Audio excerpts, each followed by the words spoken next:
He's got an escort. He's got an escort from Hobby Lobby. Yes, I do.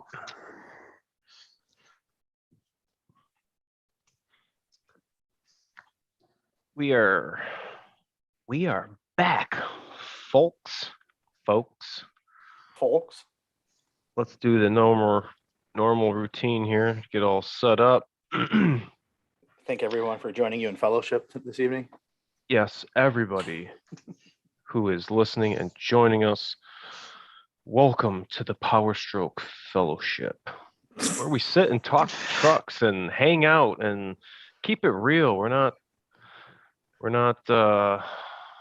any smoke and mirrors. We're real dudes hanging out and talking about stuff that's on our minds, stuff about these vehicles and the stuff we're going through.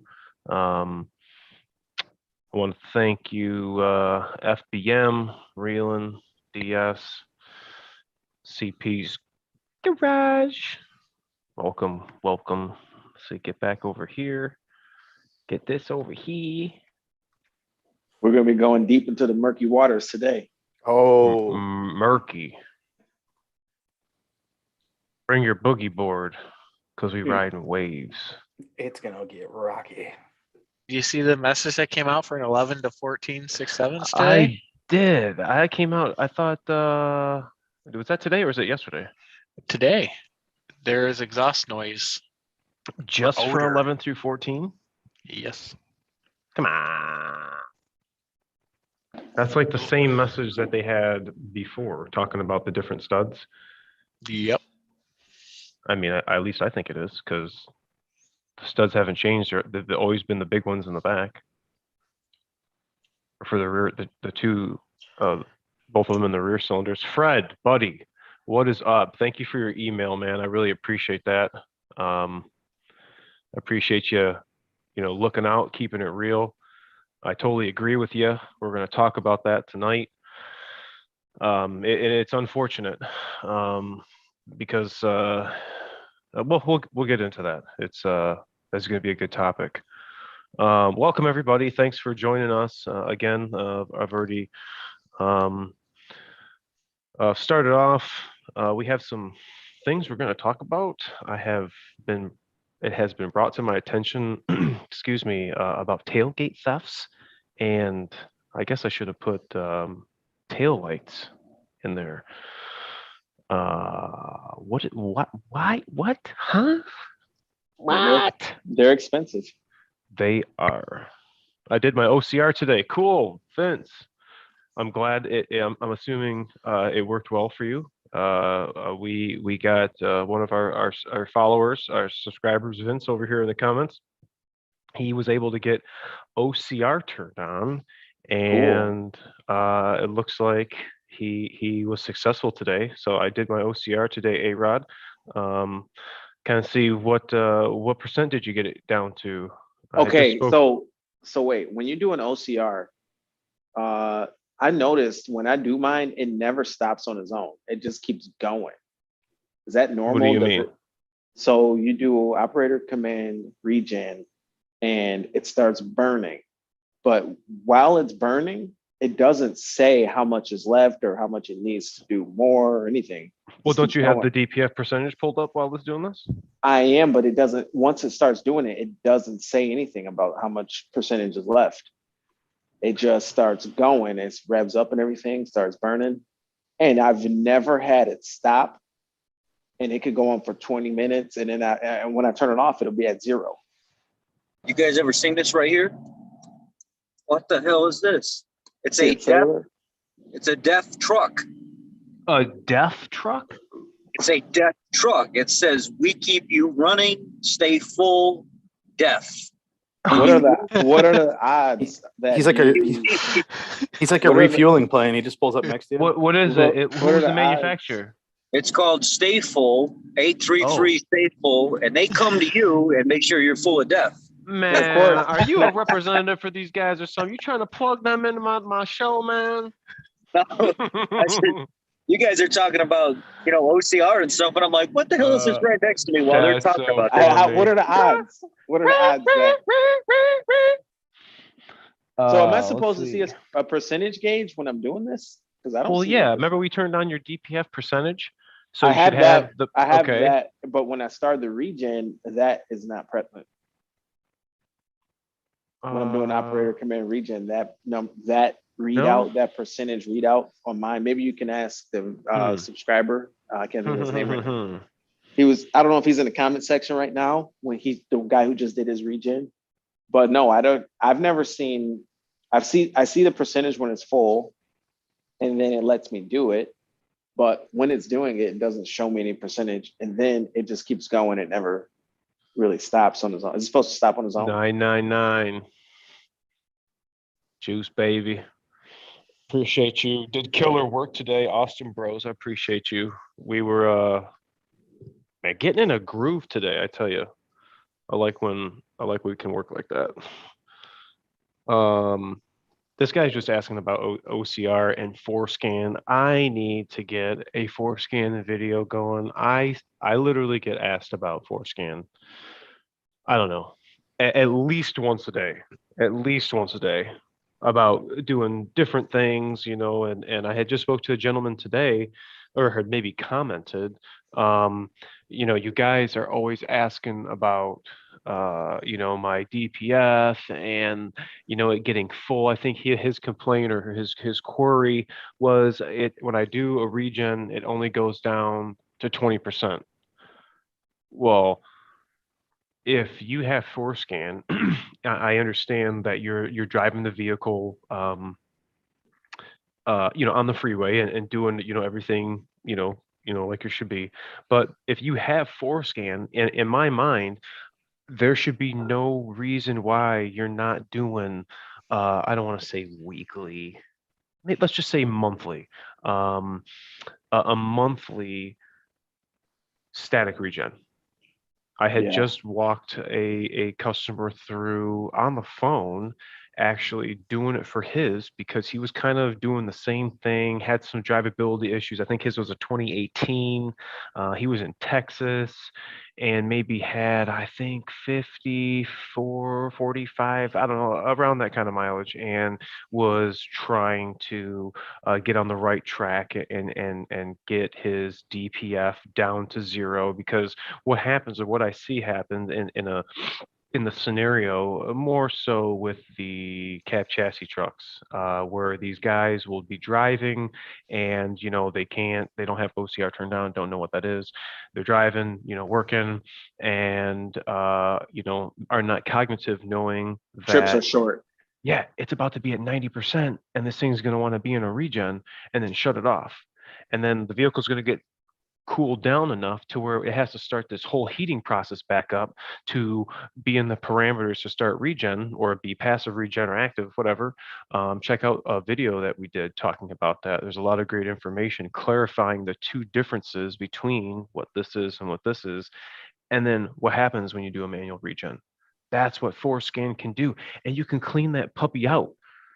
Clean it all the way out to zero. And, you know, they're the parameters that we are operating when we're doing a dynamic versus a static, may be a little bit different. We might be getting the exhaust a little bit hotter, cleaning it out more, precise testing values, not values, parameters. Because when you're driving on the freeway, you're going to be in and out of the throttle. You know, you hope to be on the freeway just a constant cruise, but sometimes, you know, there's going to be construction or traffic. You got to get off or turn around, do the loop diddy loop. It, I feel sometimes static regen will get it cleaned out a little bit more if you have forescan. Well, I will say this too. Going down to 20%. I noticed with my truck, when it's just doing when it's going into a regen on its own, in the cold months, if I'm not towing, it will only get down to 20% and it will stop. Whereas in the summer, in the warmer time, if it goes into a regen, it goes to zero a lot more. Now, when I'm towing, it might start doing more of the passive regen when I'm actually towing, but the 450 might be a little different, you know. I'm not really getting into any passive regens unless I'm towing, or it goes into otherwise it just goes into a normal regen. But like you're saying, heat has a lot to do with that. It's heat. Heat is the key. Look at that. Guys were saying that wasn't a 1,000,000-mile truck because of the engine replacements and blah blah blah. That vehicle, I don't care that it had as many engines that it did. Do you know what it means or how important it is for data to know that that's the original DPF?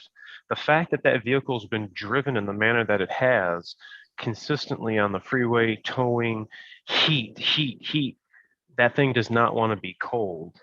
And if we keep that heat up, you're passively going to be in regen all the time. Yeah. Without a doubt. I have noticed that when I'm working my truck.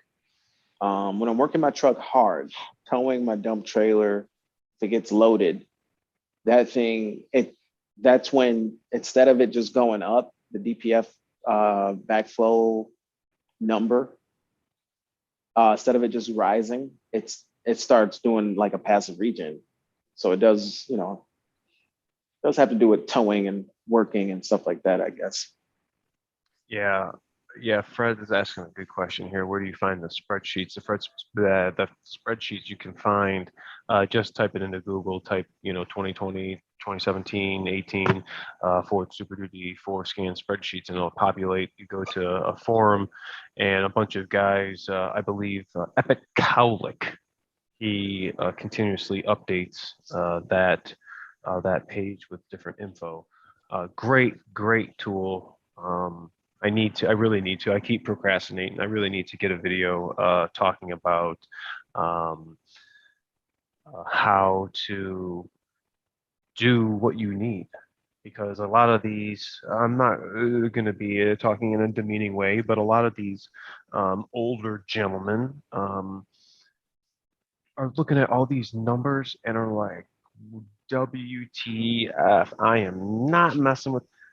Hey, there's another way we can do this, and it makes a lot more sense because you can actually read it out. You're not looking at these numbers. And the guys over at the Foreskin team, I've never talked to them. I don't know anybody over there, but hopefully one day we can coordinate and maybe get them on the show and talk about their software, their product, and specifically it's tailored to Ford, Lincoln, and Mercury vehicles, and it's another scan tool that myself and CPs and Ford Boss Me, not that we're at the dealer, but it's another scan tool that we can use to diagnose these vehicles. For instance, IDS, we cannot use on 2020s. Did you guys know that? Anything 20 and 20 and newer, there's just a few, maybe like a Econoline, a Cutaway. Everything else is FDRS. FDRS, you need an internet connection. So we cannot download the pertinent tests. If we want to do self-test, data logger, module programming, we need an internet connection. It's all interactive. Forescan, you do not. Although IDS, I don't need a internet connection to pull codes and so forth. I can't use it on a 2020. But if I had Forescan, I don't need internet connection, and I can go out to the lot or to a place that I cannot get internet connection, because sometimes we're outside, trying to diag before we tow them in. We don't have internet connection out there. Well, how am I going to do Forescan? You don't have a hotspot. What are you going to do? You can check codes, and it's real important for these guys to be able to have the ability to do what we're doing, to do a manual regen. I think that's the best thing about Forescan, is having the owner operator, the DIY guy, the shoemaker. He can do something very important, like the DPF is very important for the truck, to make sure that thing is cleaned out, because you can't keep burning stuff up at the top and keep stuffing it into a full filter. So, like DS was saying, talking about heat. You can't baby these things. Like, you literally have to go out and drive it. One of the things Rich was talking about last week when people were commenting about him driving vehicles and doing preps and stuff. We have to drive these vehicles. We cannot be wussy footing around. We legitimately have to drive these vehicles, and Well, I hear a lot of guys, a lot of older gentlemen, I take it real easy on these, on my truck, sir, I understand. That's like the worst thing you can do. Like, I'm sorry. well, what's weird is this is like when it comes to the diesels, they want to be driven. They also want to tow. I can tell you, like just Mhm. driving, it doesn't matter how fast or hard I drive my diesel. If it's not towing, it's almost. I mean, you can do it. Obviously, you can get away with it. It's not gonna kill it. It does. It is gonna mean more of those regens. It's gonna mean more OCRs compared to when the truck is actually towing. So, is it like people just want the best? They want to have the best engine that you can get, and that's the diesel. A lot of guys don't tow anything. It can be done, but optimally, it's towing. That from my experience, it's towing. That's what it was built to do. Yeah. Well, mainly too, the emission system performs well towing, just as far as maintenance. And I'd imagine too, because there's so many things with diesels as far as cylinder heat and all that stuff. That's why you have high idle in the winter. That's why you have engine block warmers, which are critical in diesels, because the heat, if it's not enough heat in the cylinder, then the combustion is not complete enough and it's not as efficient. So, that just goes to show these engines run off compression, not ignition, not a spark ignitions. The more compression and heat, the better. Ford boss lurking in the shadows. He was eating dinner. Yeah, I was driving. I was driving home. So another thing to be conscious of is if you do use Ford Scan and you do have a DPF that has a pretty high soot load as it is, be very careful when you start trying to regen to clear that out. We've had several customers come in and they try to do their own maintenance to their own department or something, or they do buy IDS and they try to do their own regens and they'll try to clear out something that's over 300, 400% soot load. And they end up grenading the DPF because they do it again and again and again and again. And then all of a sudden you've got that thing hot for hours trying to clean this thing out. And then it just turns to a can of marbles. And then there's $5,000 out of your pocket to replace the DPF. So it's critical that you keep up on this type of stuff because you're going to be in the same spot. And then you're going to be waiting months for a DPF to show up. Yeah, another important thing, and this is just what I've heard and experience with dealing with Ford and having failures. So like all you guys out there, who have failures or working on your own trucks, aren't bringing it to the dealer. You guys are doing it yourself. And when you have the same types of failures that we are seeing, CP, Ford Boss Me, that are coming through the shop, we can't do regens on DPFs that have had oil contamination. We actually have to let the exhaust drain out because what's going to happen if, just like he was explaining, these customers are coming back and doing regens over and over and over and getting this thing super hot.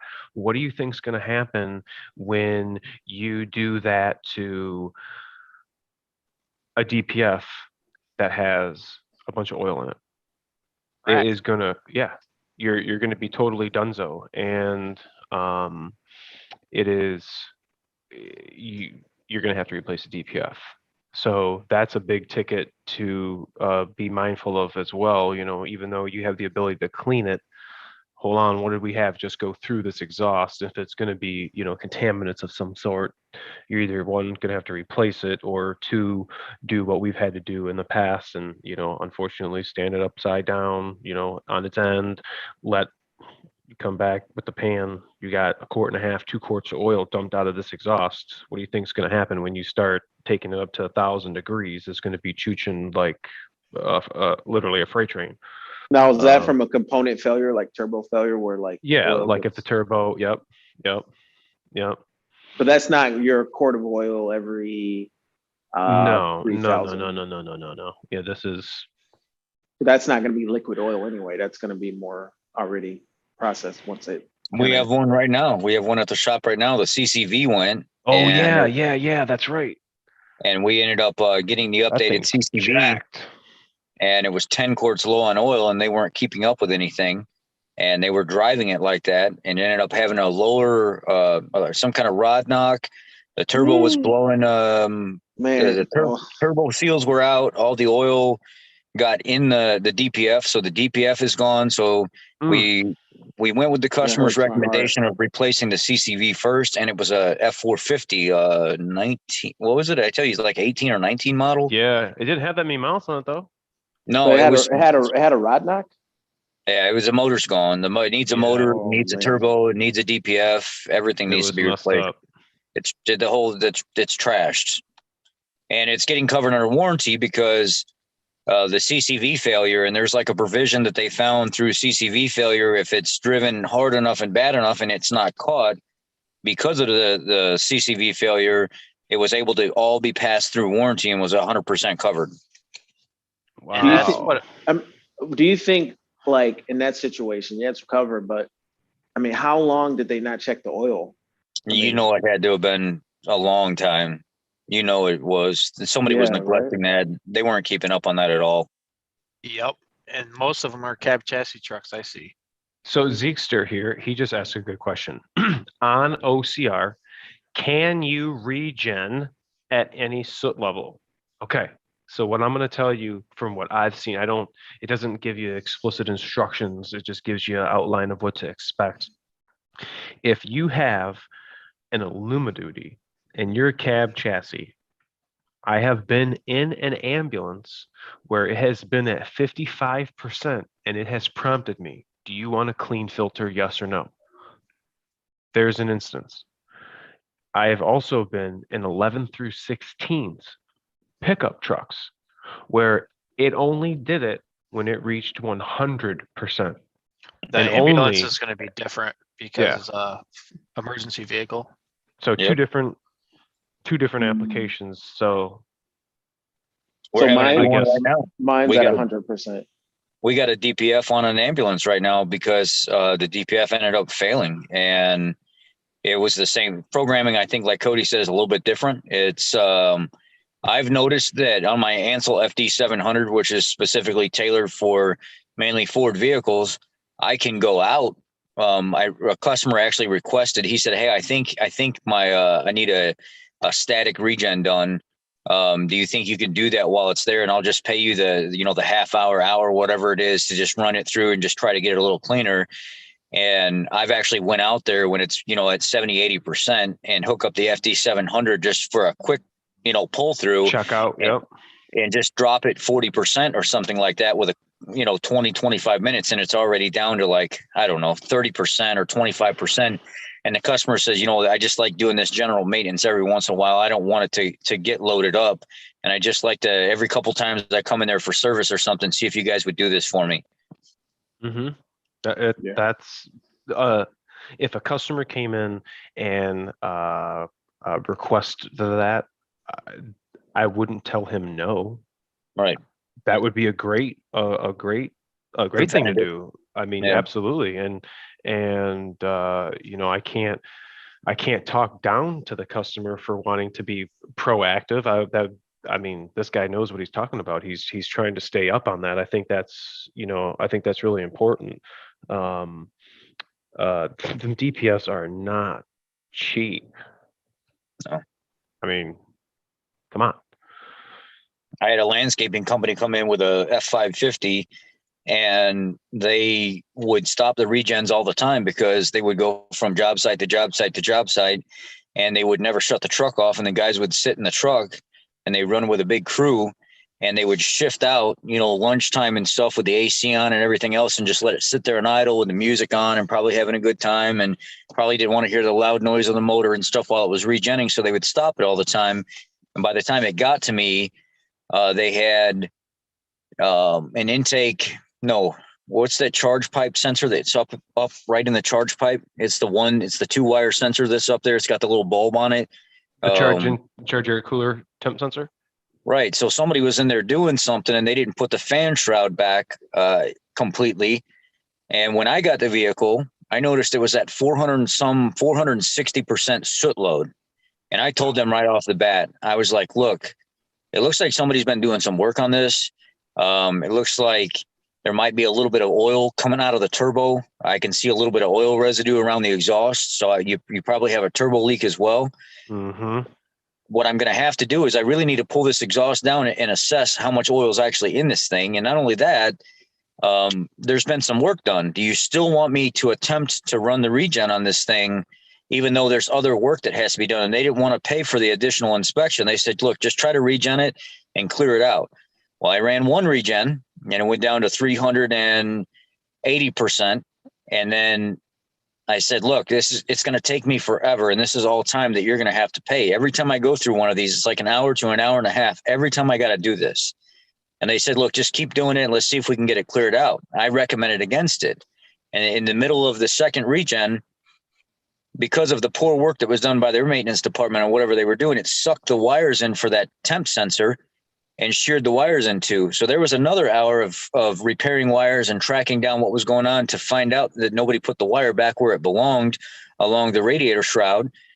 And I said, you want me to continue doing the regens? They said yes. So I did a regen. I waited about an hour for things to cool down. I did another regen. By the fifth regen, it just completely came apart and it sounded like marbles inside. And I was like, look, man, I did what you told me to do. This thing's only got 50,000 miles on it, but now you need a $5,000 DPF. Mm-hmm. They ended up leaving it at the dealer for about 3 weeks. And then they got tired of waiting because the DPF kept getting back ordered, pushed off. And then finally it gave us a projected date of almost 2 months out. And then they came and said, you know what, we're going to take the truck back. We'll find other means of taking care of this. We're not going to have you do it anymore. And they just paid like, I don't know, 6.5, 7 hours worth of labor for me to do something that I strongly recommended against to begin with. But it's just lack of maintenance. It's lack of people not caring for these vehicles that are just destroying them. And it's costing people thousands of dollars. So in that situation, do you have to take that DPF off and drain it like A-Rod was saying, or? Yeah. Yep. Yeah. There's paying attention, like Ford Boss Me saying, I know when I've been in regen, who just said it? Was it a comment about the smell? Mine had a different smell during regen. You get out, you'll know, that this stuff is hot, and I'll be around trucks, like I'll be in the shop or outside after doing a static regen or something, or especially transits. Oh my gosh, those things stink so bad, and you'll know if you got a truck that's been stopped up, his thing is gonna stink. His exhaust, just a stream, just being next to it smells. And if you are in around a newer truck like myself, like DS, and you have it running, you're not going to get that stinky regen-y, EGR-y. Unless you're doing OCR. OCR stinks. Yeah, now, for sure. Now, correct me if I'm wrong. OCR seems like it burns a lot hotter than one when you're moving. Like doing a static regen, it seems like it gets way hotter. Oh, yeah. You're just noticing.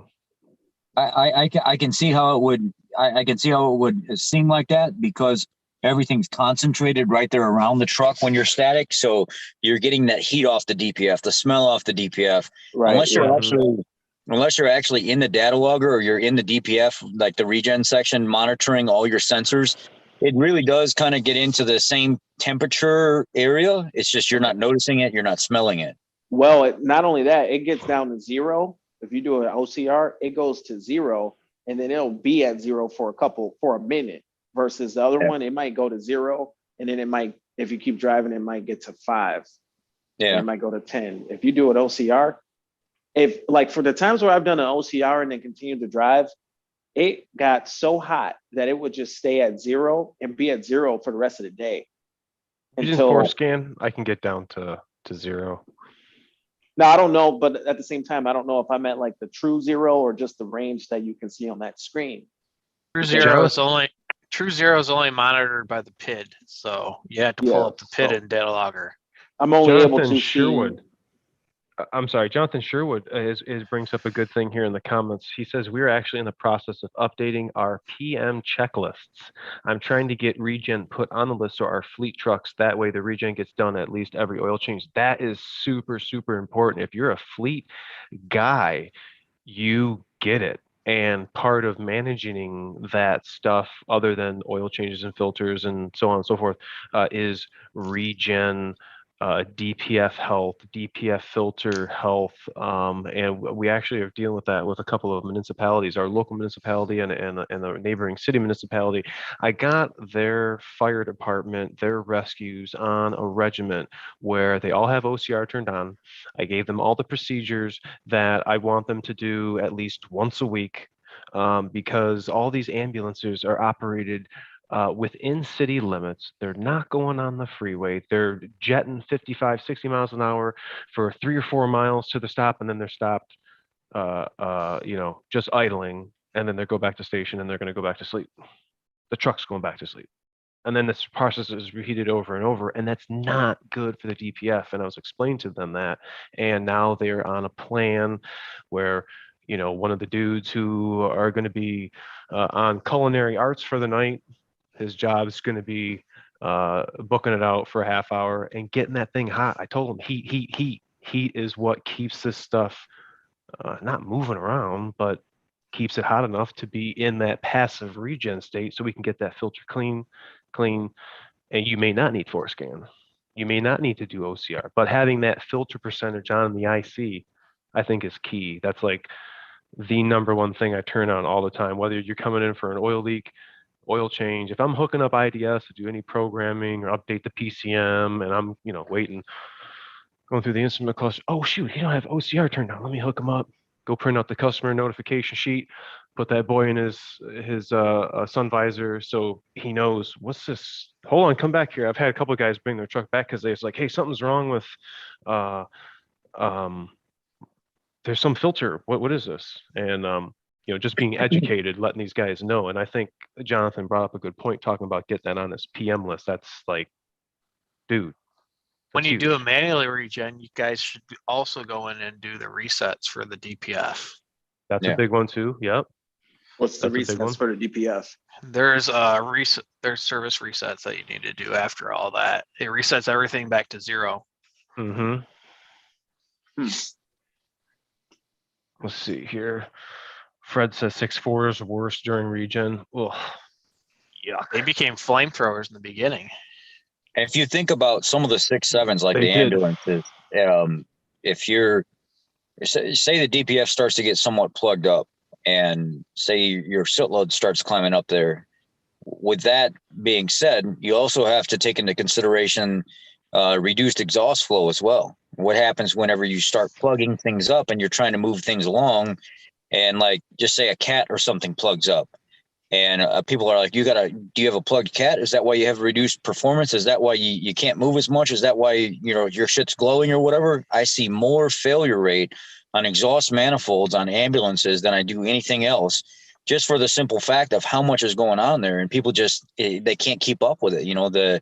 The idling all the time, the DPF soot load and stuff being extremely high. There's a number of things that you can look at whenever you're doing a DPF. If you're using force scan and can monitor, your temperature sensors along to actually see, is it responding accordingly? So A-Rod would be better at explaining this, but you have temperature inputs for all of your sensors along the exhaust system to kind of give you an idea on where everything's at while it's doing it. So if I see one that's lagging behind, or I'll see my temperature sensor 1, it's trying to get hot, but then I'm seeing my sensors downstream because I've got a 300% soot load or something like that are not responding accordingly like they normally would. I typically know I've got a pretty big problem here, especially if this regen's been running a while. I've got a big restriction going on here, and sometimes I can't pull that DPF out of that state. by even doing a regen. I will tell everybody right now, because I've gotten a couple of questions already. If you have ForeScan, go get your ForeScan, go get your keys, and go get your truck hooked up. And when you're hooked up, I'm gonna let a couple guys get into the comments. Let me know when you're hooked up. This guy's asking, how can I look at my OCR being turned on? I'm gonna tell you right now. We helped Ford Boss Me fix a truck on the live stream a few weeks ago. We helped a guy. We helped a guy not Yep. put gasoline in his truck. That was crazy. We'll do a one-time offer here for the channel. We'll get some ForeScan rocking and rolling for you guys. How do I check my soot load? 20. Will ForeScan tell me? You damn right it will. Actually, it's not going to tell you. Your IPC is going to tell you. ForeScan will tell you too in data logger. Yeah, you So- data logger. Yep. So we've been talking about ForeScan a lot. And we talked about FDRS. All right. So how much better is FDRS compared to ForeScan? Well, Well, ForeScan's not going to program like the stuff. We're not going to be replacing modules and stuff. Okay. And FDRS is a dedicated program for Ford software, the manufacturer's, data set software that Mm-hmm. a lot of guys are not fond of it. But I'm actually starting to become more fond of it because of the amount of stuff you can pull up on screen and you can data log and you can look at, because there's a lot of stuff you can do with FDRS that you can't do with other scan tools and stuff. And Mm-hmm. the different subsets and categories and parameters and stuff I love the data logger on there. I love the fact that you can pull like, what is it, up to 4 modules or something online at one time. And you can look at all these different PIDs. Like if I need something from the PCM, but I also need to look at something in the BCM, and I also need to look at something for the after treatment system or whatever. I can pull all that stuff on screen from multiple modules, and I can monitor it all together, where I can't do that with a lot of other programs. It looks eerily similar to ForeScan. When you put ForeScan and FDRS side by side and you're selecting PIDs, and you got your little PID list and you got to select it and it moves it over, you select it, move it over. When I got ForeScan, I was like, man, this is just like FDRS, like something. Like, I don't know. Yeah. I like them both. I mean, I did not just wasn't really fond of FDRS, but I'm kind of on the same path as Rich now. It's growing on me. Yeah. I would say that I agree with him in the same aspect that the multiple of things that you can do. I think Lil Man Austin, he is more fluent in it than I am. I am starting to get more, but yeah, you can do this data log. I think even like when you're doing like a drivability problem and having the ability, like you're saying, to go from PCM. Well, shoot, I need to look at torque converter lockup. Now I got to go to TCM, but I need all my PCM stuff pulled up, and that's not in the TCM. Well, now I got PCM, I got TCM. I think that ability is really, really big. All right, well, a ForeScan, that's a big thing. Yeah, it definitely needs relative compression and power balance. Yes, most definitely. I mean, you can also use cylinder Excel PIDs. So That's true. That's true. Cody helped me with that when I pulled up the cylinder Excel PIDs. It actually does. It'll actually give you a % per cylinder, so it'll give you some kind of idea on what's going on. It's a pretty powerful tool for what it is. And a lot of people lately, a guy messaged me on my channel and said, when you told me the PAT system wouldn't work through ForeScan, when I paid the $50 for the lifetime subscription, now all of a sudden it did open PAT's features to me that the free program did not offer. But because I paid the $50, I think I'm paying the $50 for a company that allows me to do something that other companies don't allow me to do. I'm going to pay the money. I appreciate what they did. I appreciate the software. So I go pay the $50 instead of trying to cheat the system and renew it for free every year, because I want full accessibility of what that thing can offer. And I absolutely love it. DS, somebody's calling out your snowblowers. I will give what they say. I'm not looking at the comments. Nice snowblower, DS. Oh, that just so happened like that. I didn't set that up. He was get asking some whether or free not information about cylinder Excel PIDs. 0.5 plus or minus is a misfire the PCM can see. Ooh. 1.0 is a misfire that you can feel. Really? Odie. Interesting. Interesting. Now put that away in your heads for a rainy day. Interesting. Ooh, so sexy. Rainy day. Rainy day. We're not working on our trucks out in the rain. I mean, maybe some of us are. We get caught Work in the out in the rain. sun. You know something, man? Whatever, dude. This guy. Nobody wants to talk to you, man. Can you It mute was Cody? 80. Yeah. It was 84 today. Did you have to wear your Freezing here. antiperspirant? One of my followers, subscribers, friends, he's gotten a hold of me and kind of let me know. I guess it wasn't really brought to my attention. I haven't heard anything. I'm not really on the forums. The only thing I really do is just post my links into the Facebook group in hopes that my information can help you guys. But I guess there's a problem with these new Alumadudes and the tailgates getting stolen and the tail lights. What? Now here's the kicker. This is all happening. You'd be like, well, hey, just lock your tailgate, right? Lock your truck. They're doing it with the doors locked. So Well, if you can what get are you into the doing? if you can get into the bed of the truck and you can open up that panel with the screws, it's Nope. actually Nope. you can't take that panel off of there. They're not doing it that way. Oh, okay. Well, I want to. I have some little mini videos that he sent me. I want to show them, but I don't want to show them because it's kind of that's not really going to be conducive to stopping that. It may add, somebody may see it. Exactly. And then you'll be like, damn, did I contribute to that? No, they're not doing anything with the lock cylinder. Fred G. Can you give a loose explanation? This I'm trying to think. I'm trying to be as vague. So,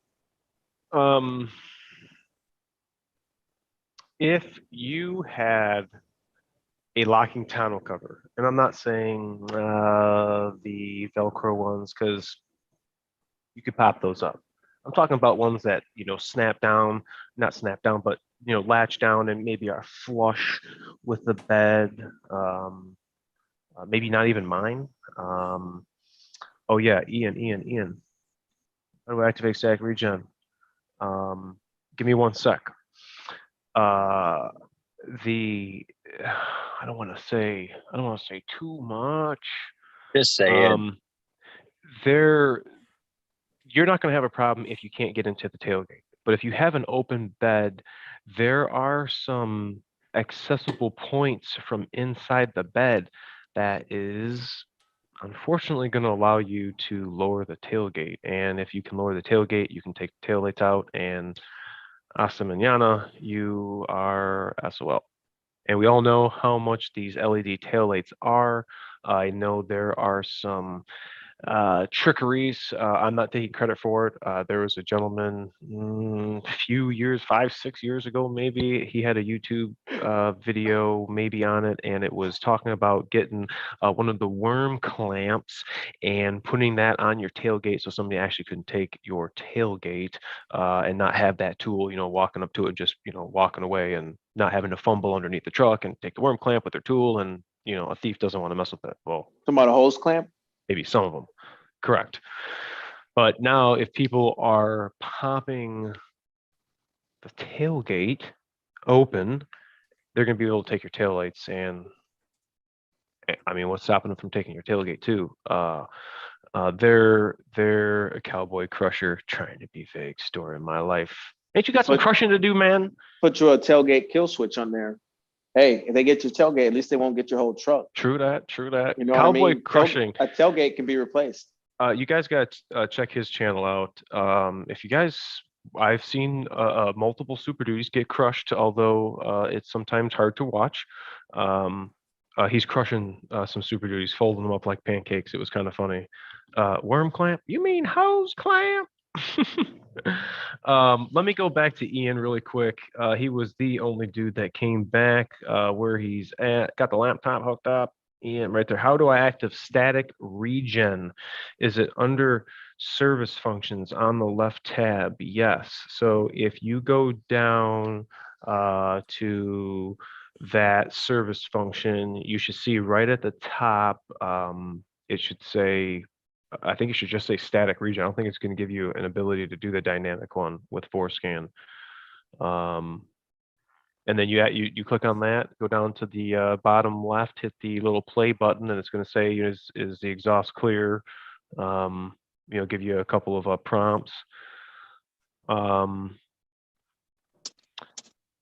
So I guess I don't know if you guys are experiencing tailgate theft. I'd really be curious to know that amongst the community. If you guys are hearing about it, let us know.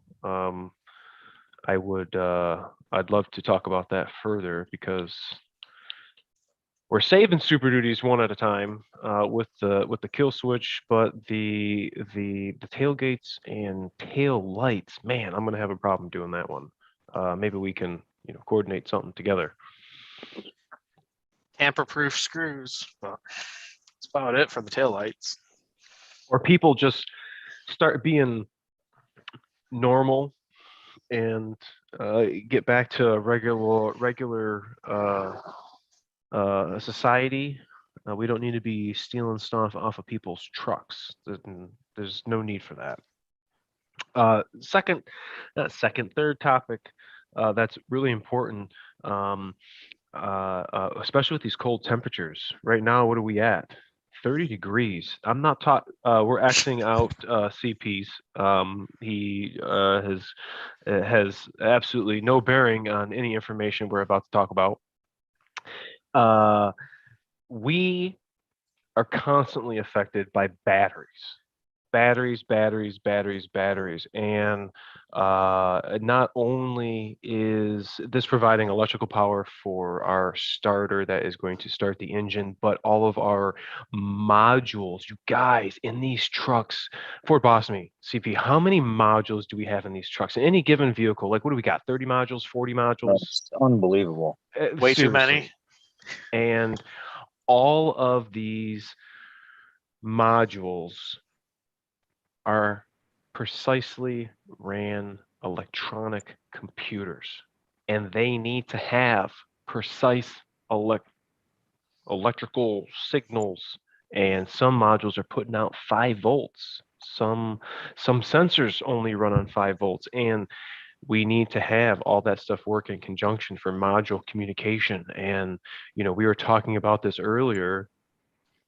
We can get instances where, for instance, let's say our modules are constantly going offline, and they're constantly going reset, and then like a lot of these modules, they reset and then they have to relearn.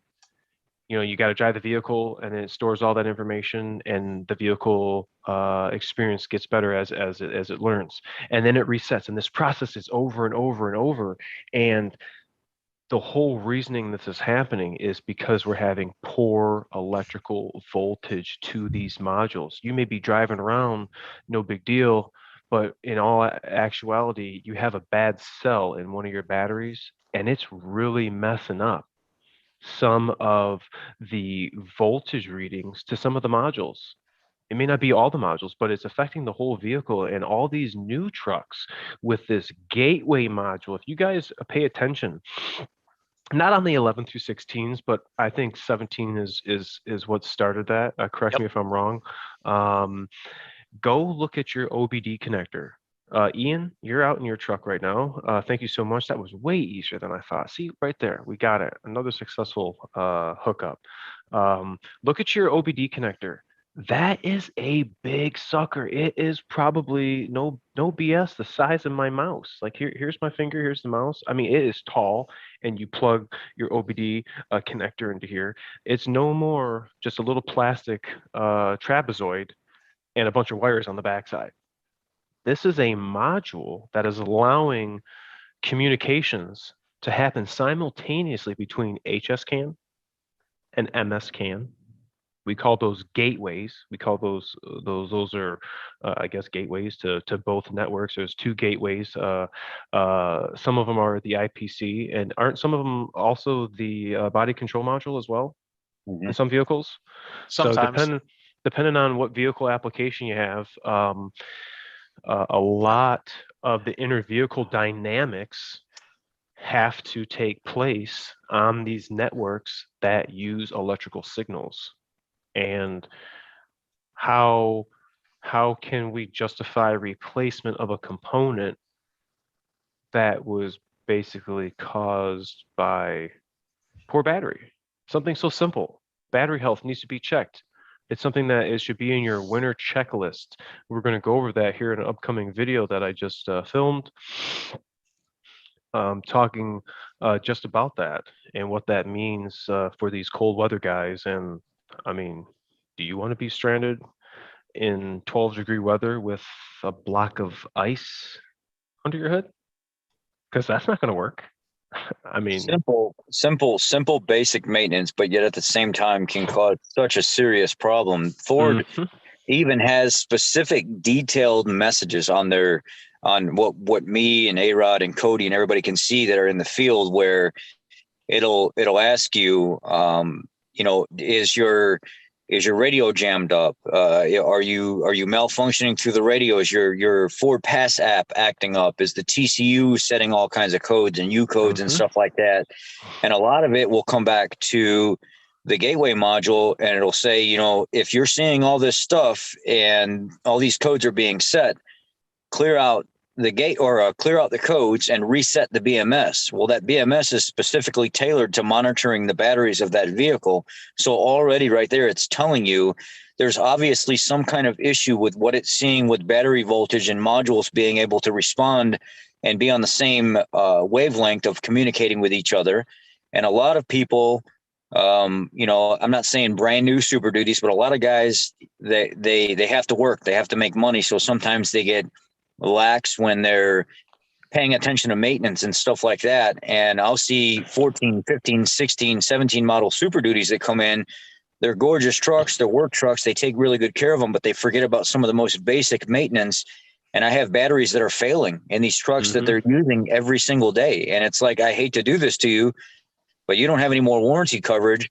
And now we're going to put several $100 batteries in here because it's causing all kind of communication issues and codes being set in your computer. And that's why your certain things aren't working, modules aren't communicating. And then they're like, oh, are you serious? I can't believe I missed Straight that.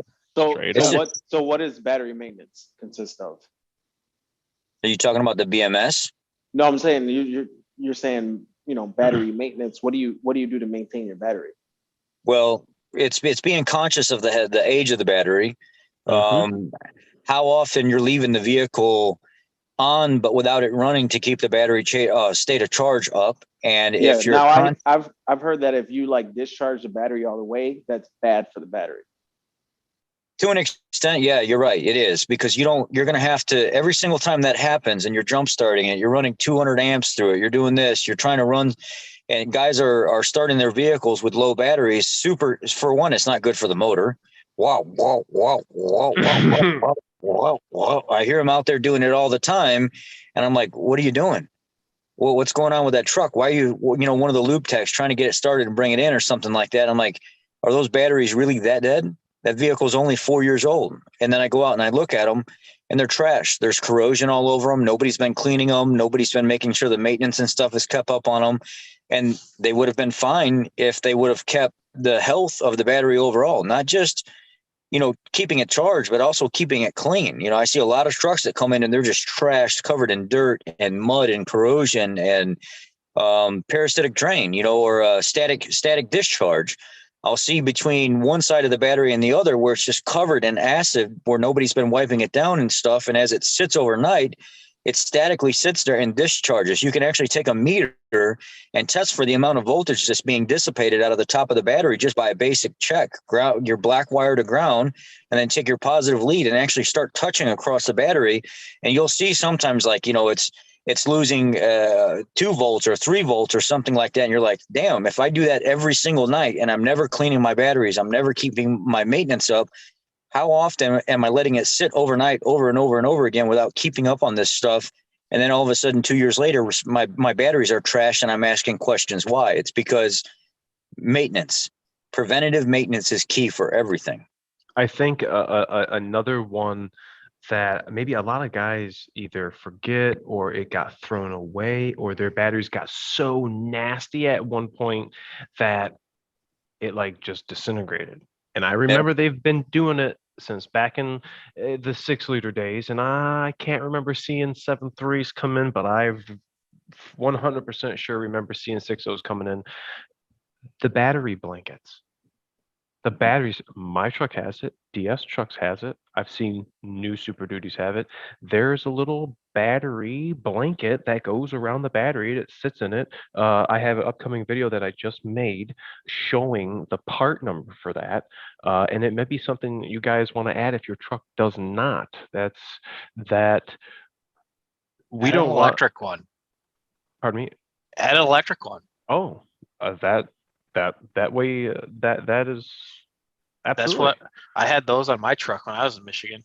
Let's see, how many miles So- we got here? 1, 2, 3, 4, 5, 6, 7, 8, 9, 10, 11, 12, 13, 14, 15, 16, 17, 18, 19, 20, 21, 22, 23, 24, 25. That's just 26, HS and 27, FD. 29, 29, 30, 31, the gateway module. 32, 3, 4, 5, 6, 7, 8, 9. Wow, 40 modules. That is so crucial. This is what we are looking at right now. If you guys have been wondering, this is the network topography, and what it's showing us here is the bottom row. The gateway module is this big rectangle that we were talking about in the very beginning, where we plug our data link connector for FDRS, for IDS. You can see the blue DLC that's connected, hardwired right to the gateway. The gateway, you guys can see the HS can on the bottom, everything that we need now, restraints control module, ABS, PCM, inter-vehicle dynamics, all that's got HS CAN. Now we need this data now. MS CAN, you guys can see everything else on MS CAN. All of this stuff needs electronics, needs good, clean electrical power. You'll be surprised. You see Ford Boss me talking about these terminals all corroded and the way the engine's sounding when it's turned on. That battery maintenance, battery health. One of the things I just did for one of my followers just yesterday, he came for his first maintenance, first visit to the shop, and I coated his batteries like I do all my batteries with high temp black spray paint. I see a lot of trucks come in with this red goo, and it's all over my sleeve, on my hem. Am I bleeding? Did I cut myself? Oh, I was leaning up against the battery. I ain't trying to make a mess and be all nasty like that. Black spray paint. Haven't had trucks coming back in with any green corrosion built up. It's clean, it dries. Turn the can upside down, clear out the nozzle, spray it out with brake clean. Yep, the nozzle, spraying it right out with brake clean. Brake cleaner. No. Brake clean. Save it. You For, can't save do it for the that. next time. No.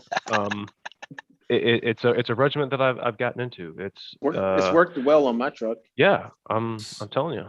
So Hey, I was told by Fred when I was doing the SNS kit this weekend to use a can of brake clean to clean off the valve cover on the driver's side On his truck. on his truck. Hey. He wanted it. He's like, we got to brake clean it or it's not right. Oh, you got it, Fred. You got that, Fred. You know, in battery maintenance goes, it's even think about back to the 7.3 days or whatever, where we didn't have as many modules and stuff online. And whenever I'd get called out to a farmer's field because he let his truck sit out there and he brought the semi home overnight and it's cold out and they're cranking it real slow. And you got that front reservoir right on the front of that motor with that little Allen fitting in the top of it. And they and they'd keep doing it. And they'd pull that oil reservoir completely dry. And then when you put good batteries in it, it wouldn't fire up properly. And it'd sit there and you'd crank it and you'd crank it and you'd crank it. You pull all the oil out of that reservoir and then you could cheat the system. I made a ton of money off of this. I'd go out to the field.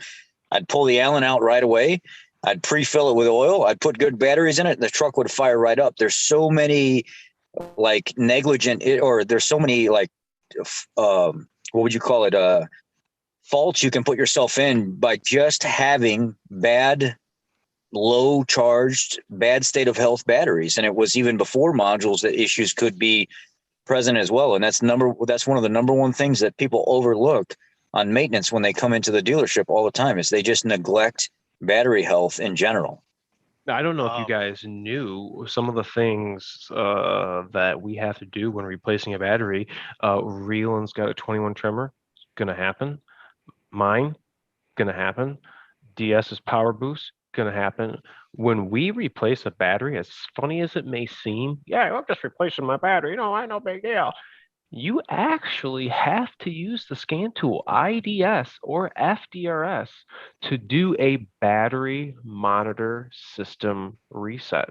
You have to tell the computer, you have to tell the BMS system that we are at a new battery, and it's going to start calculating battery health and whatever information it's going to use to input. Does something ever pop up on your screen say, hey, it's time for new battery based on this calculation? Or no, but there are if you look on your ground cable, not on the 6.7s, but if you had a gasoline job, if you look on your ground cable, you're gonna see like a big plastic eyelet on the cable, and an electrical connector going right into the harness. And what that is used for, so like the PCM is going to constantly monitor the output of, if it's measuring amps, which I'm assuming it's got to be, that's going to decipher information to the PCM, or the PCM is going to decipher that information, and it's going to actually control the generator. We got 3 circuits to the generator. We got that B plus all the time, and we have GenCom and GenMon.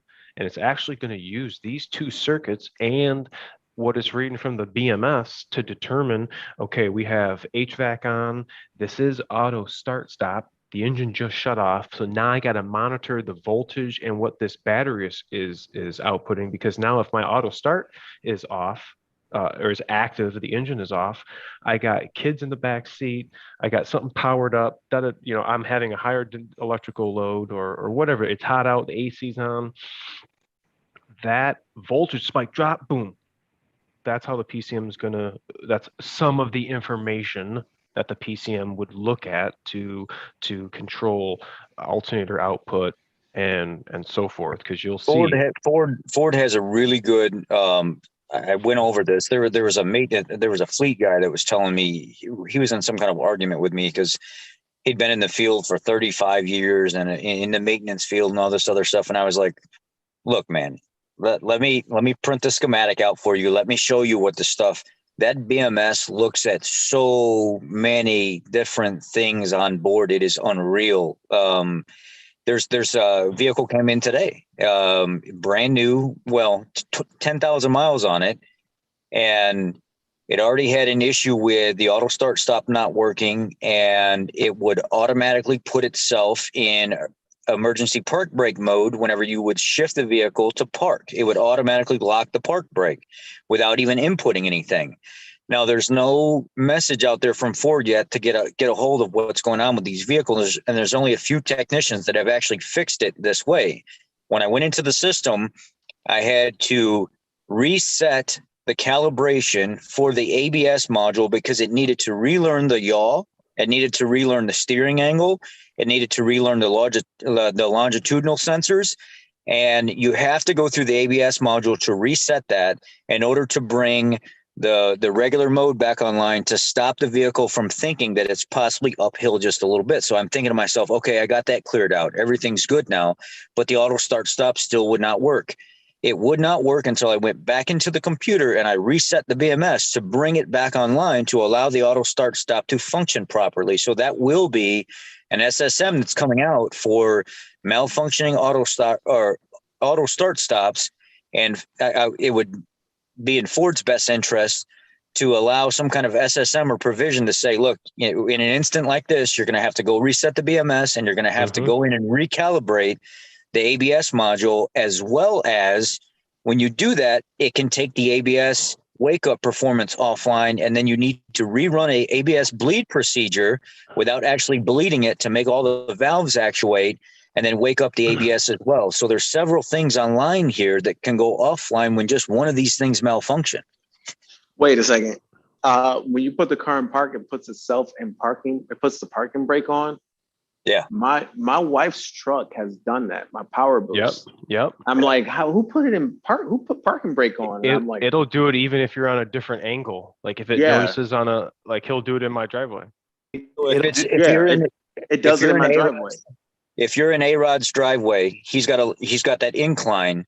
The longitudinal sensor will pick up that it's not on flat ground, and it'll put itself in safety mode. So when you put it in park, it'll automatically lock the park brake because it doesn't want it backing into the parking pole, for one. And number two, it's a safety feature that says, okay, this guy's on a hill. I want to make sure he's safe. So when he gets back in the vehicle and puts it in drive and goes to drive off again, he's not starting to roll back before he takes off. It was a little bit of a hiccup and malfunction in the computer. So I went into the ABS module. I pulled up data logger. I monitored the longitudinal pit in the ABS, and it would go 0.00, and then it would go negative 0.00, and it would fluctuate. And it was just a little bit of a malfunction for the vehicle to think, maybe I'm on a hill, maybe I'm not. Maybe I'm on a hill, maybe I'm not. And it was freaking out. So it was like, you know what?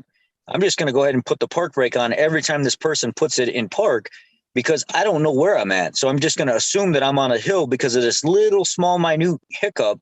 It takes the auto start stop offline because you don't want to auto start stop on a hill.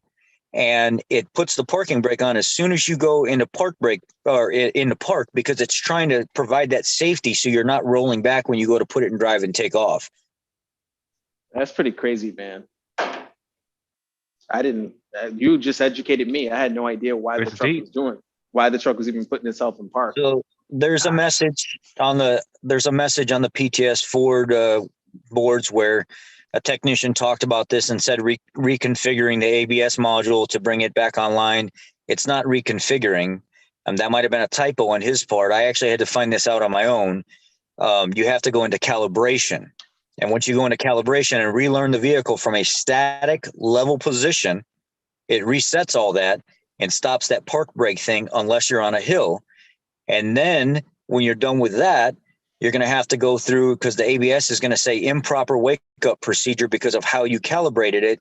It needs to see you go in and do a bleed procedure to reactuate all the valves inside the ABS module, so it can see, okay, we're awake, everything's online, we've checked everything, everything's functioning, so now we're all green. And then the auto start stop still wouldn't work. So I was like, man, what the hell is wrong with this? Maybe I need to go do the BMS reset, because I remember multiple vehicles in the past where people would let their batteries state of charge go down and then down and down, and then they would jump start it a few times, and then all of a sudden the BMS was able to pick up. The battery voltage has dropped so low so many times, and there were multiple jump starts that happened between all this. I'm just going to go ahead and deactivate the auto start stop right now. That's how sensitive the BMS system is on these trucks and these cars. And we're going to disable the auto start stop until this person gets it to a shop or has a scan tool that says reset BMS. Now the auto start stop can come back online. Gosh, I'm glad I don't have auto start stop. I mean, I will say this. I've been driving my Power Boost quite a bit, and it's a good truck, man. Even with auto start stop, you don't really notice it. And the power is insane, with the electric drive plus the 3.5 equal boost. Fast, man. Those things are ridiculous. I'm going over 80. I don't even notice it. The torque is insane. I mean, I wish it sounded, and they don't make much noise because it's not a Lariat or anything. It's an XLT, so it doesn't have the augmented sound. But man, I'm blown away.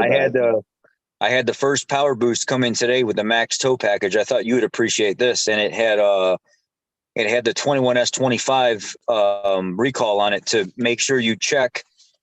It says go to the serial number list, go to the drive shaft, find the serial number that's on the tag on the front of the rear drive shaft, copy the serial number down, then go to that list and make sure that serial number is not on that list. If it's not on the list, the truck passes and there's no reason to send SSSC the information on the truck.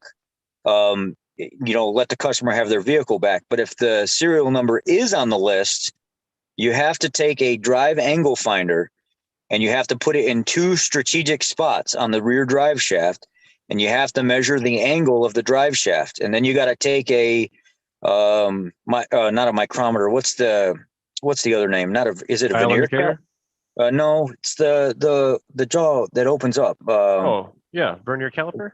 Vernier caliper. And then Yeah. it says, find the access gap for the rear drive shaft, go across the carrier bearing to the front access gap in the front drive shaft, and measure that distance. Send us the picture, send us both driveline angles, and then send us the serial number, and we will tell you what drive shaft is supposed to be in there with the updated design. All right, I got to let you guys in on a secret. I just heard back from CRC, not Customer Relations Center. CRC, the brand of brake cleaner, they finally sponsored me. I got my own brand. Look at that, you guys. Check it out. What? All you haters. I got my own can of brake clean. You guys go down. I don't know who just photoshopped that for me, but thank you. That was a lifesaver. That's awesome. We need that on a t-shirt. Perfectly yeah, that would be With the spraying on that. I like that. That brings up another roll into another good subject. That was a topic that a lot of people didn't like, and for the sake of a matter, it is what it is. And I had got an email from a gentleman who we talk to all the time, and it was a friendly email. Wanted to give a big shout out to everybody. He appreciates our channels, appreciates what CP, Ford Boss Me, myself, all of us here on the show tonight, what we're doing. And he really thinks there should be a network of YouTube Ford guys on YouTube that we can all network together. And that's kind of what I'm trying to do is finding, I was able to hook up with Ford Boss Me. I got Flying Wrenches down in Alabama, trying to find a good group of guys. I have Emilio in Nebraska, trying to get out here. And he mentioned he started watching Rusty Bunn, Senior Master Tech. I don't know if you guys have seen his work. A lot of 6.0 stuff. RIP to him and Diesel Tech Ron. Then he started watching Joe Diesel. We just had him on a few weeks ago. And then he started watching me and Rich. I mean, it's cool to see how he was transitioning. And then, he unfortunately is on Facebook as well as myself. And he says that verbatim, I am tired of being on the Ford technicians Facebook website, and basically these techs are making fun of what you guys do. I don't really know how to respond to that, other than I think that is probably what's wrong with a lot of the industry. There is a lot of negativity that is just been around for so long that it has just became this norm, whether you're a newcomer into that shop environment and this just gets rubbed off onto you. I can't say that I was happy all the time, but you mature and you start looking at things differently, and there comes to a point where I don't need to be around this type of negativity. You just walk the other way, and the fact that these guys don't want to open up, see the bigger picture, see what we're trying to do. We're more powerful when we are all together than just you standing in your stall. ticked off because you got backflagged because you were not being efficient on your job, and now you're going to come on the Ford forums and cry and biatch and Kimon and complain about something that you ultimately created. I think what Ford Boss Me, CP, DS, what we're all doing, trying to coordinate. I'm sick and tired of having customers have problems coming to the dealership. There shouldn't be any reason why people are driving across the country to have FBM and PTT to work on their vehicle. I mean, we really appreciate it. We sincerely do. We really do. Thank you. But I mean, come on. I just heard today that the guy doesn't want to get his oil changed there because he's not comfortable. Like, what have we come to where you can't take a truck that you just got for your retirement to the Ford dealer to get an oil change or to get any type of service? Oh, this guy is going to reprogram my truck. This guy's got so much anxiety. He's freaking out. He's sweating in the waiting room. It's like, sir, are you okay? Oh, my truck just. Why should you have that type of anxiety bringing your truck to the dealership? Like, there's no, in my eyes, there's no reason for that. And that's what we legitimately are trying to do. Myself, all these guys right here, all the vehicles that we touch, all the customers that we interact with. There's a reason why we're not on those Ford forums or those Ford sites. We don't have time for that.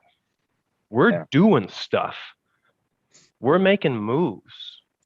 We have one common goal, and that's really all that we're focused on. And like, straight up, if you legitimately don't want to be a part of it, see you later. You know where we're at, but we don't have time for this kind of BS stuff. This is not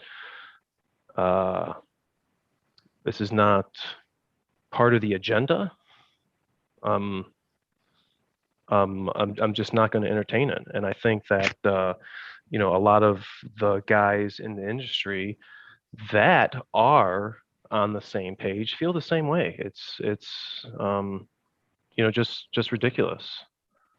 So let's see what these guys here are saying. I'm going to input on that. Absolutely. I was gonna hold my tongue, but I can't. And bite it. Unbite it. Yeah, unbite it. A lot of the guys that are complaining about what we do and showing the repairs, empowering the customers to be more powerful in their daily endeavor of owning these Super Duties, these vehicles and stuff that cost a lot of money. A lot of people don't like the fact that we're doing that. A lot of people don't like the fact that we're showing them how to go into 4Scan, how to buy a $50 program that is more than sufficient to keep up on maintenance and stuff like that, and reset things as they do their own maintenance. They feel like we're cutting the floor out from underneath them and we're taking money away from them. And that's not the case at all. What it is if they see positive technicians that are willing to open up and share that information and not hold their tongue, not try to make every cent and take every cent off of them, then they're more susceptible to say, hey, I've got a problem. I think it's out of my control right now. I want to go to the Ford dealer. I see what these guys are doing. I see the fact that they're honest and they're legit and they're not hacks. They're trying to help us. And I feel like right now I need help. I feel like right now it's out of my power to do this. And I want to go to A-Rod. I want to go to Cody. I want to go to DS. I want to go to Ford Boss. I had in the last 2 weeks, I've had about 7 or 8 different subscribers drop their vehicles off at my shop and say, you know what, this is out of my control. I see you guys talk about this stuff. I see you guys, what goes into it. I don't want to have the headache of doing this. I want you to do it. I feel like I'm comfortable coming to you because of how open you are about things and how you show what goes into all this. I trust you, and I don't even know you, and I feel like I trust you. So thank you for making me feel more comfortable with the work that you do and how you empower the community that you work with. that see you every single day, I trust you. I want you to work on my stuff. And if more of you would learn to be open about that, if more of you would learn to stop being, and I'm sorry to say this, such fucking hacks sometimes, and Straight up. and stop with the high warranty claims over and over and over again of doing the same jobs over and over and over again and never doing it right, not finding the root of the problem, not working the pinpoint test like you're supposed to. I don't know how many times I went into previous stories of techs from other dealerships and try to follow step by step what they did to make sure I'm not stepping on their toes for work that they've already done. And like, wait a second, I got right here. You didn't even follow the pinpoint test correctly. And the pinpoint test did lead you right to the fix. If you would have not been a hack and did what you were supposed to do and slowed down for a second, this vehicle would have been fixed the first time. Or maybe I come up with a fix like today. I was only led in the direction to figure out that ABS longitudinal recalibration because of another technician that had kind of pointed people in the right direction, but didn't finish the procedure of actually explaining it. And I added more to it to top it all off. If it wasn't for people like me and A-Rod and Cody and DS that talk about these things, that figure out what we find to make other people, even other techs, more powerful in the aspect of doing their job. Get it done. Figured the problem. There was no struggle. This guy's had it before. He's already did the lead work. You want to spend 3 days on trying to diagnose something when there are multiple heads that come together that figure out the problem together, and then we pave a path of getting the vehicle fixed faster and right and back to the customer, so they're less livid with us as a dealership, as a shop, then they're more apt to come back to us, and that loyalty base is now being built. Brand loyalty. I want to come to the dealer. I don't go anywhere else but the dealer. The dealer's touching my vehicle. You know how many times Ford bossed me? We working on the vehicles, and you get the RO from outside shop. They can't fix it. Send it to the dealer. Why is that? Do they say send it to the dealer? Because we're the mothership. This is the last stop. This is, I'm not saying that we per se, but we built the vehicle. This is our vehicle. We should know how to fix the concern. We have all of the tools, all of the necessary equipment in our hands. Guess what I just had today? I just had a brand new set of glasses that's called See What I See. This is something that we have to use. I made a video about it. I was excited to show you guys. We now have a new tool to help us get the vehicle back to you, to help figure out the concern. Rich, Cody, myself, DS, we only see the trucks that come into our stores. The guys on the other end of the phone that we deal with see vehicles on a global, national scale. Think about the database that they have compared to the database that we have right here. That's it. That's all we have is right here. They're accessing way more information that we have. And now this is going to be, kind of roughing people's feathers is, the older guys. It's definitely going to hurt the older guys. They're not going to like it at all. I'm not putting this. I can see it already. That mentality that people don't like change. I get it. I don't like change. But I'm trying to be more receptive to change. I'm trying to be more adaptive to the situation. It's freaking hard, man. It's an everyday mental thing. But when we have a tool, a brand new, this helps us do our job. Do you want to struggle trying to figure something out? Just use the freaking glasses. Just use them. Give it a try. It may be new, having this contraption on your head. Some dude said I look like I was from Star Trek. Well, that may be the case. But it's something that we're going to have to learn to use. And what are we going to hear about? We're going to hear about dudes bitching. It's just how it's going to be. I'm excited to use them. It's not that Big Brother's looking and wants to see They're already looking, man. They're looking. Are you for real? You're You know you're what- worried about this?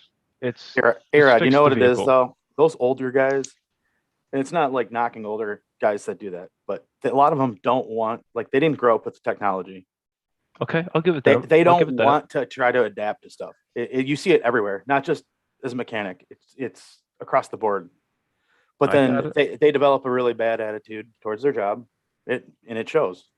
And it's not just what you guys do. Yeah, And that is true. that's most of the people that have a problem with what we do, though. To be honest with you, it's a lot of the younger guys, like our generation and stuff like that, we're in that sweet spot where we should be focusing and working towards like most of our prime right now, and really, really being good and just continuing to get better. A lot of the guys that have an issue with what we're doing online and sharing with people and stuff like that, they have the biggest issue with how we're showing repairs, how we're helping people and stuff like that, because they're still in that old mindset.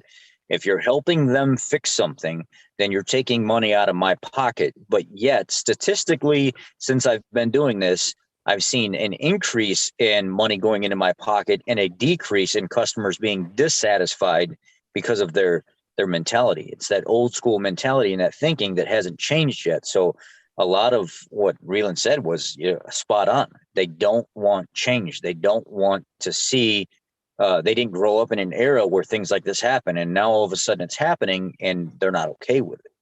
Well, when you think about what you were just saying about change, I can see like more dealers or maybe more independent technicians who are working at dealers, the technicians themselves starting maybe channels, maybe ways to communicate with the customer, maybe ways to show the customer what's actually going on behind the scenes.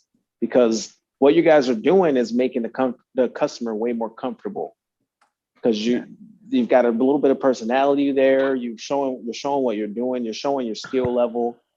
And when you see your guys' skill level, you realize like how advanced you guys are compared to, a guy like me. I'm not advanced, so maybe there's been times in the past where I didn't trust the dealer, but now seeing you guys' stuff, I would absolutely trust either one of you guys to work on my truck, just because I can actually see a long history of stuff. And just because I see you doing it, that doesn't mean that, oh, I'm not going to bring my vehicle to you and I'm going to do it myself. No, it means that, hey, that still looks too much. I mean, it still looks too complicated.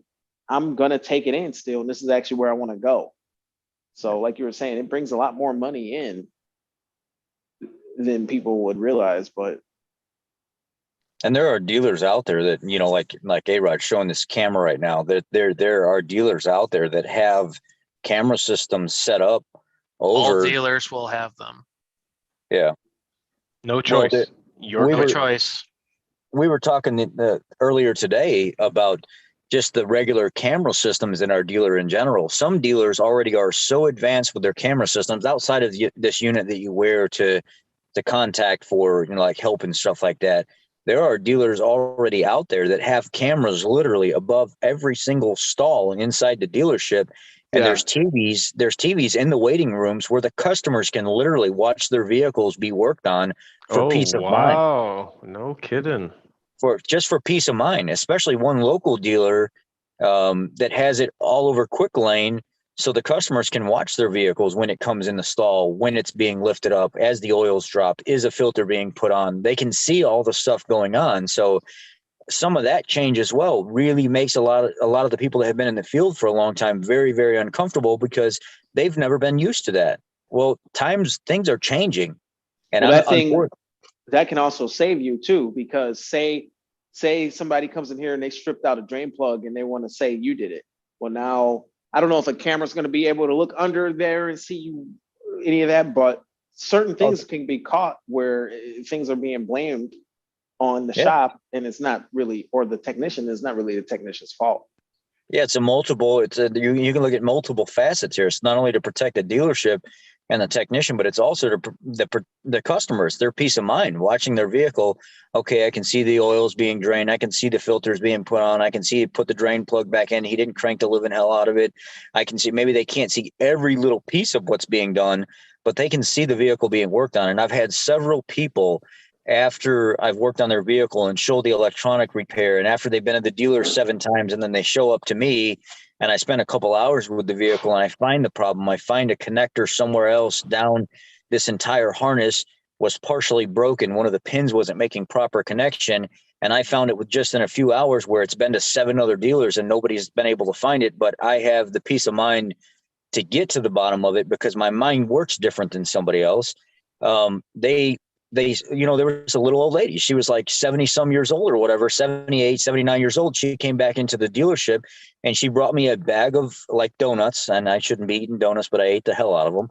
And she brought them to me and she asked for the Ford boss guy to come up and take the donuts from her because she didn't want to pass them to anybody else. And she said, "Oh my God, my daughter, my granddaughter, we watched the video of how you fixed the car." And that was amazing because I've been back and forth to the dealer so much and they could never fix the problem. And now all of a sudden my lift gate's not malfunctioning anymore and I can get in my car fine, and I'm old and I really can't be fussing with, trying to pull on doors and stuff because it hurts. And I'm so thankful for you. It's stuff like that that really makes me see the bigger picture where other people don't see the bigger picture.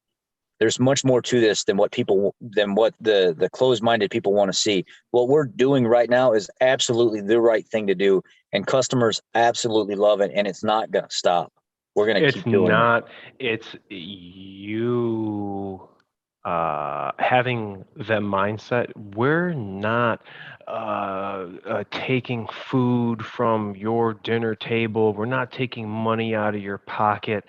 Like, that's the most greediest way to think. Like, I don't understand how you can say that when there's literally 9 million Super Duties driving around.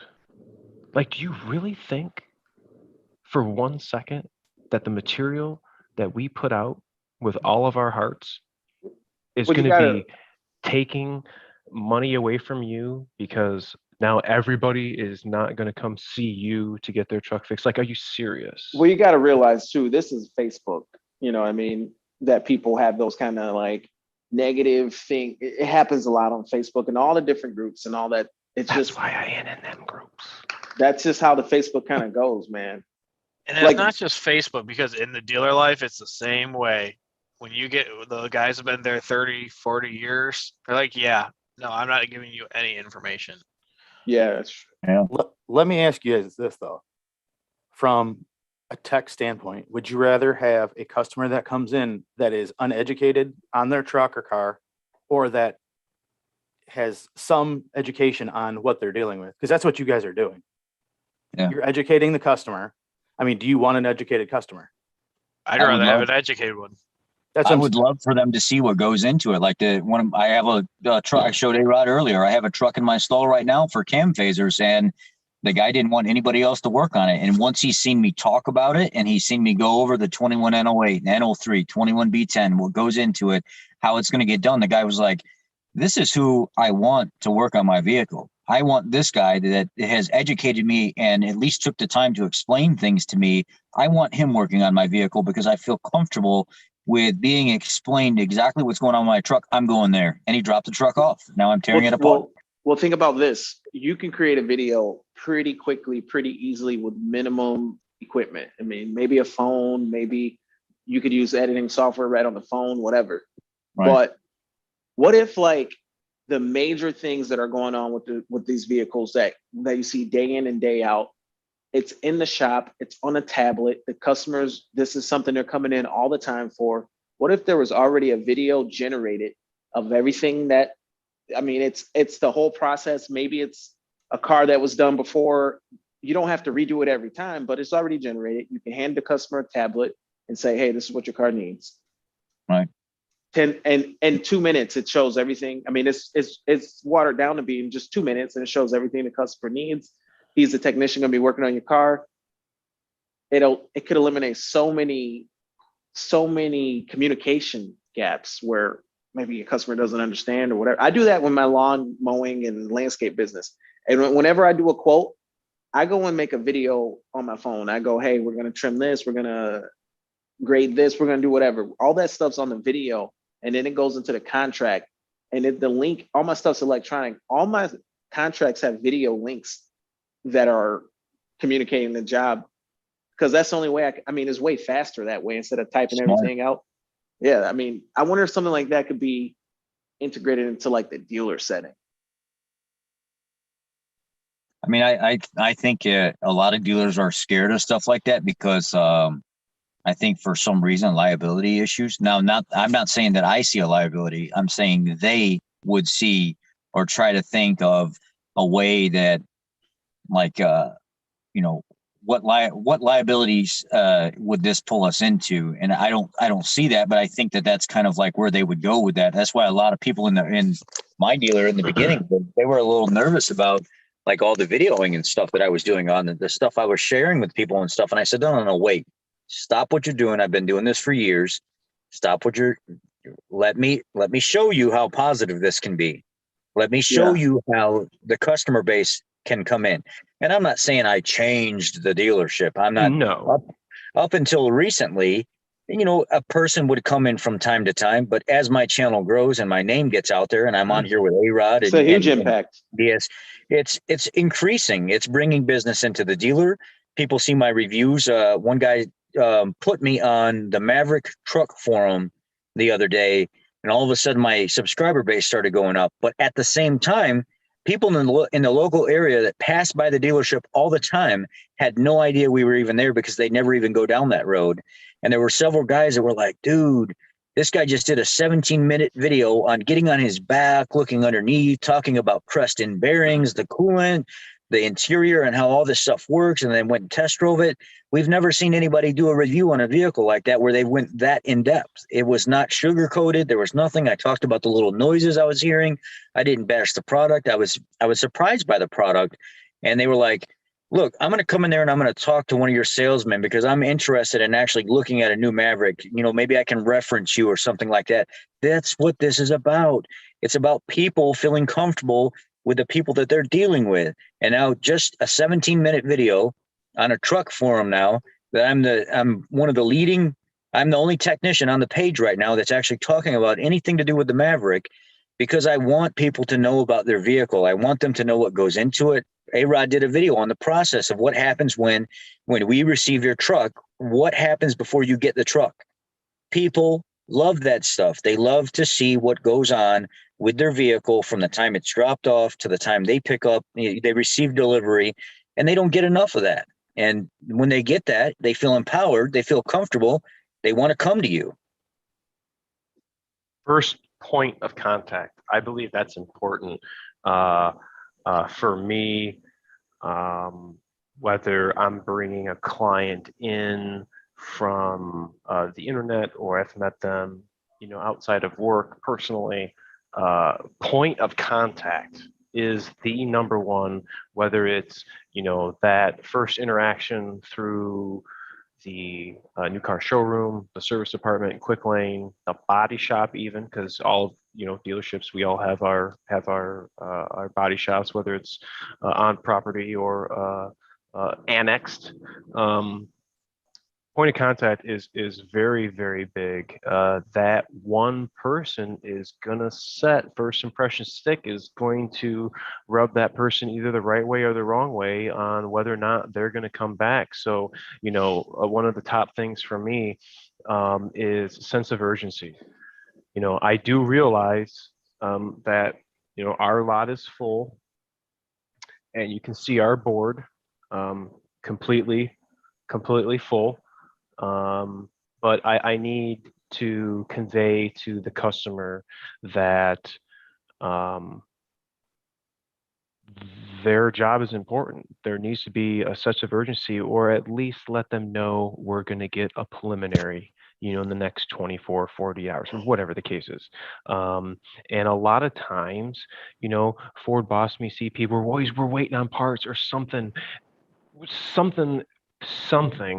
is going to hold us up during the day. We got to be doing something when we're doing nothing. If we're working and we're waiting on parts, boom, you know what? Now I'm going to pull in that dude's truck.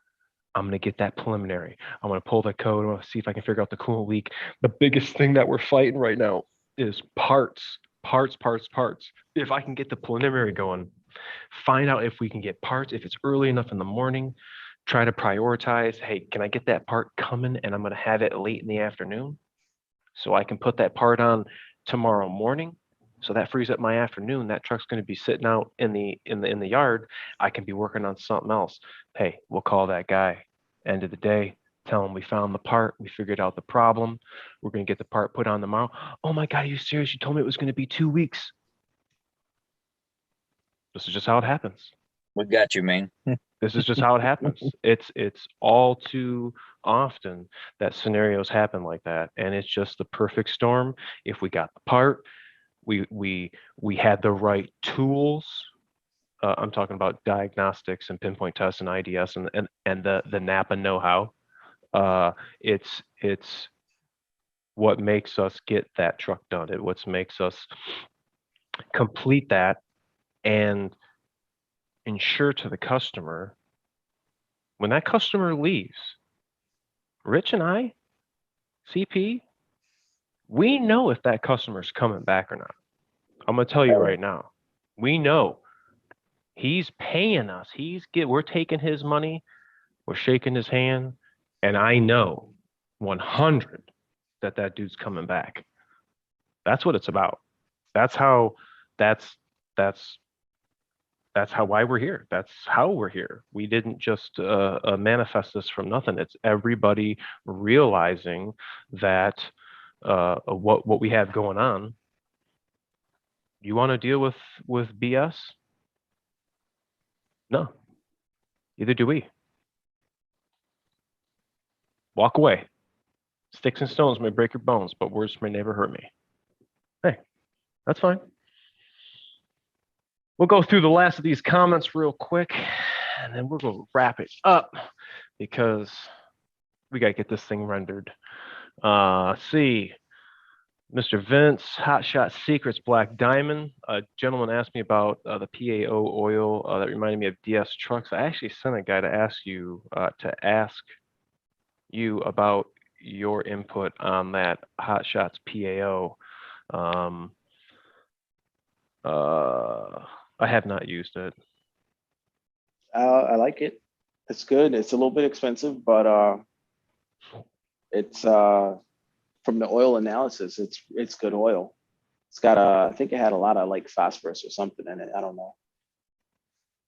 It's supposed to be it's really good if you're gonna do that extended drain interval, but typically with emissions truck, it's not really recommended. But it's good stuff. Runs good. Truck runs good. Frickin' A, I like it. One thing I guess we can talk about really quick is I just heard recently about this recall on the engines that start with a C and have 2 M's in it. They have a recall on their CP4. Maybe we'll leave that up for discussion for next time because I still need to look into that. So without further ado, I really appreciate you guys coming through tonight. All of you guys stopping through the comments. I love interacting with you guys and seeing what you're talking about. All the questions. We helped some dude, Mr. Ian, with the 4Scan. I'm glad that worked out for you. Ford Boss Me CPDS. He's not sleeping today. Reeling. Hey, I appreciate you guys all hanging out. So Friday, catch you live. Not live, but yeah. See you on the show. See you guys. Later.